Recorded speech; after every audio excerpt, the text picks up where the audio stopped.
2025-26 पर बोलने का जो अवसर प्रदान किया उसके लिए मैं धन्यवाद जोहार करना चाहूंगा। मैं भारत आदिवासी पार्टी की तरफ से देश के आदिवासी, दलित, ओबीसी, मुस्लिम, अल्पसंख्यक, गरीब, मजदूर एवं इस देश में रहने वाला प्रत्येक गरीब वर्ग का व्यक्ति जो मानवता और भारत देश के संविधान में विश्वास करता है, उनकी तरफ से बोलने के लिए खड़ा हुआ हूं। आज देश का पढ़ा लिखा, डिग्रीधारी, शिक्षित, बेरोजगार युवा 200-300 रुपए में दिहाड़ी मजदूरी करने के लिए मजबूर हो रहा है, और जो दूसरी तरफ जो विदेश में जा रहे हैं, जो रोजगार के लिए वो दोबारा पैरों में, हाथों में बेड़ियां लेकर वापस लौट रहे हैं। ये हमारा देश की स्थिति है, पढ़े लिखे विशेषकर बेरोजगारों की। आदिवासी समुदाय ने जितना प्राकृतिक आपदा का कहर नहीं झेला है, उससे ज्यादा हजारों सालों से शोषण, अत्याचार, विस्थापन जैसे मानव निर्मित आपदाओं के कहर से जूझा है।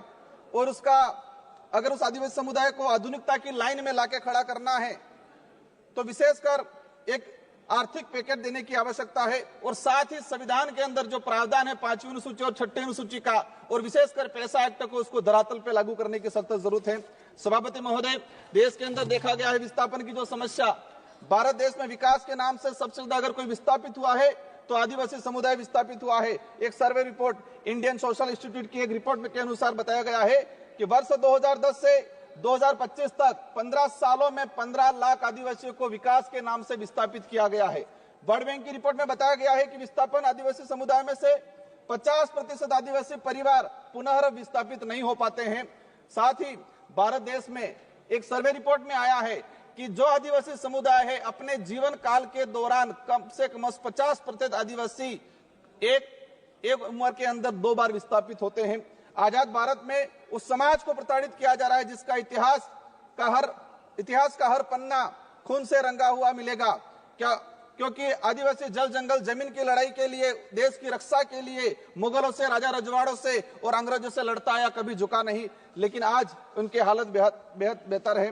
पिछले 10 सालों में भाजपा सरकार द्वारा धर्म की आड़ में कलम कागज के हथियारों से आदिवासियों के अधिकार, जल जंगल जमीन को हड़प कर आदिवासियों की मानसिक, आर्थिक, बौद्धिक हत्या करने का काम किया गया है।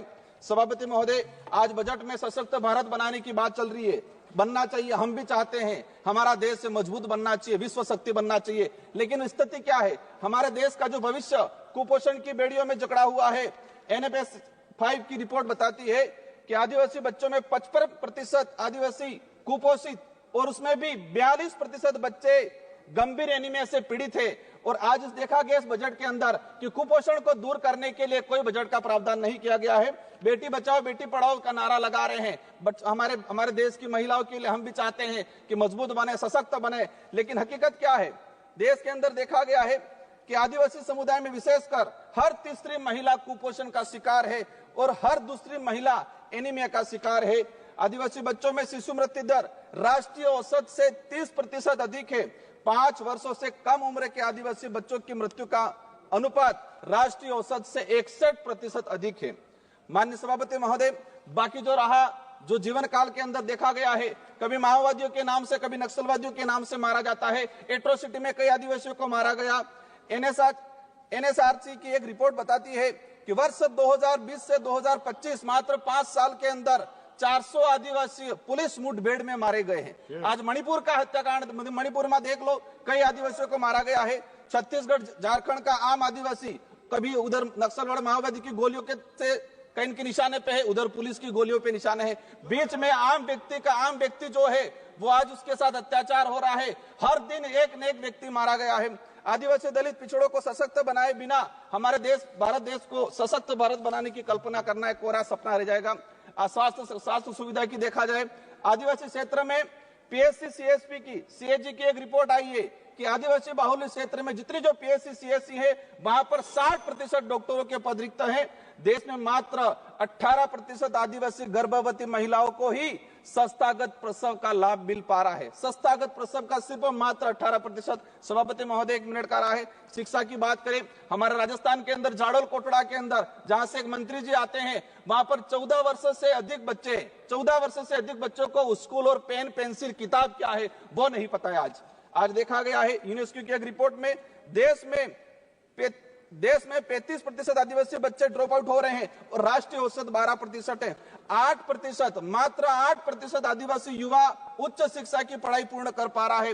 देश के अंदर देखा गया है वर्तमान में कि 85% आदिवासी परिवार की पहली पीढ़ी पढ़ रही है और 20% आदिवासी ऐसा है जिनकी पहली पीढ़ी भी आज पढ़ाई नहीं कर पा रही है। बकाया छात्रवृत्ति 2-2 साल से छात्रवृत्ति नहीं आ रही। हमारे राजस्थान के अंदर केंद्र से बजट रिलीज नहीं हुआ है।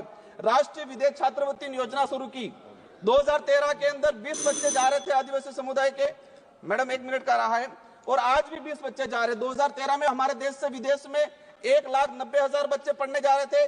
आज 2024 के अंदर 13 लाख जा रहे हैं, लेकिन आदिवासियों के लिए वो 20 सीटें हैं, वही 20 सीटें आज तक वो बढ़ाई नहीं गई है। लास्ट में अंतिम में कहना चाहूंगा, नरेगा के अंदर इस बार देखा गया बजट कोई नहीं बढ़ा गया है।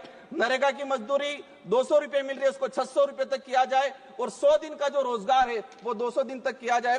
साथ ही आंगनवाड़ी कार्यकर्ता से हर प्रकार की सर्वे करा जाते हैं, सेंट्रल गवर्नमेंट इसको हैंडओवर करे और आंगनवाड़ी कार्यकर्ता सहायिका को एक राजकीय कर्मचारी का दर्जा दिया जाए और उसको नियमित करके भुगतान किया जाए। जल जीवन मिशन की बात हो रही थी, लेकिन ट्राइबल इलाके के अंदर 27% टारगेट अभी तक पूरा हुआ है, वो भी सैंक्शन, धरातल पे पानी नहीं पहुंचा है। अंत में कहना चाहूंगा, एकलव्य मॉडल की बात चल रही थी। हम चाहेंगे, अभी घोषणा के स्वागत करते हैं इस बात का, लेकिन उसको धरातल पे इंप्लीमेंट बहुत जल्दी होना चाहिए। किसानों की बात है, देखा गया किसानों पे गोलियां बरसाई जा रही। किसान क्या डिमांड कर रहा है? एमएसपी की डिमांड कर रहा है। किसान चाहता है जो खेत में जिस मेहनत